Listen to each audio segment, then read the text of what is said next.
Hi, everyone. I'm Dr. Anthony Garcia with the Peaceful Mind Counseling Group. And today I want to address a question we get often and situations that we encounter, particularly when working with male clients and young males at that, but older males as well. And that's around the mindset that men need to be strong and men don't need to have feelings. And so that's something that I want to address today.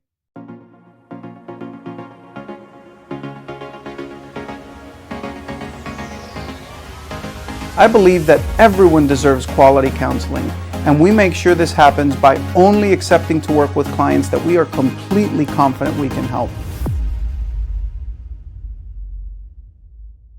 So again, one of the situations that we get is people come to us and they come with a presenting problem of, doc, this is the situation that I'm having. I'm currently experiencing this and this and this in my relationship or in my day to day, or this anger that I have built up.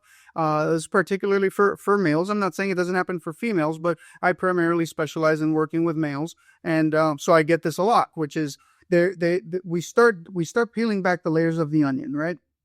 This is the presenting problem. This is why I came in. And as we start to peel back the layers of the onion, you'd be amazed how often, for myself included, and I'll talk about that here in a minute, the deeply rooted issue that's feeding how we see the world today as men is that somehow, somewhere along the line, early on in our childhood, in our upbringing, early developmental stages of life, someone, usually family of origin, right? A father, a mother, parents, right?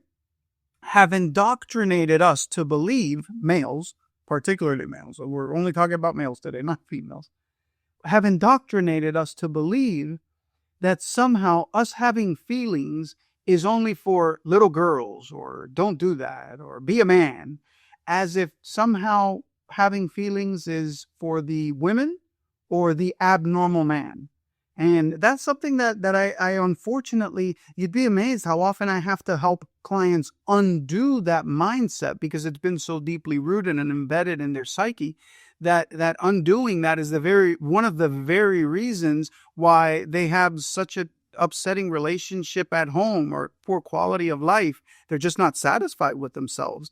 And it's because a lot of their inabilities from an early age where they were supposed to feel what they feel have been somewhat sequestered and told, no, that's not right. Don't think that way. Or, I remember when I was a little boy, as myself included, it really is, especially within my cultural background, it's very big that men are supposed to be men, right? Strong men. And I remember when there was a memory that I had. I've done a lot of work on myself in therapy. I remember that there was a memory that came up for me of being about 6 or 7 years old, and I fell and I hurt myself really bad.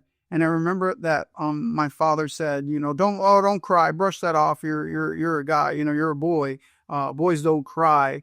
And I remember like keeping it to myself, right? And that came up in therapy, for me, believe it or not. That's the power of effective therapy. But the reason I mention that, and I tell my clients this story all the time, is because now at my age, I look back and I can't imagine having a little 6-year-old boy fall and telling him, you're not a girl, don't cry. And minimizing the very thing that they're feeling. And so oftentimes we men grow up to believe that feeling is something abnormal, or that feeling what we feel is somehow foreign concept, right? That other people feel that, not me, I'm a strong man.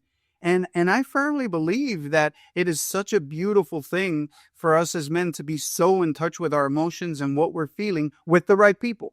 Because we still have to be, especially alpha males, right? We still have to be these providers and protectors and show the world, if we're if we're the captain leading the ship, that everything is fine. We're doing perfectly fine. But with the right people, it's okay to open up. And so particular issues that come up for us in therapy is when these individuals haven't even developed the skills to open up to the very person that should be safe, like a partner, right? Your wife. Who better to be? Why would you want to be with a wife that you feel that you can't open up to and isn't entitled to know the deepest, darkest parts of you that are fearful? And so from that perspective, I always like to address that because it leads to so many issues down the line that I think could be addressed with just starting to explore that it is normal for us to have feelings.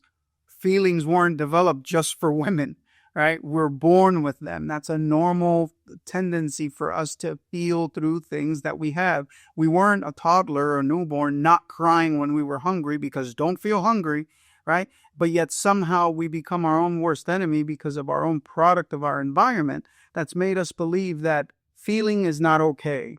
And then we wonder why we're in our 30s, 40s, or 50s miserable, because we've been bottling up what we've been feeling for so long. And so if you find yourself in that situation, it's probably a lot of deep soul searching that needs to be done on yourself. And that's where effective counseling comes in. I'm telling you honestly, it really changed my perspective on life, because it's a lot of deep work that you need to do to undo where from childhood those filters in life per se are really coming from. So I hope that's helpful. Thank you again for watching. I'm Dr. Garcia. Until the next video, don't forget to be kind to yourself. It really is a great start to a peaceful mind.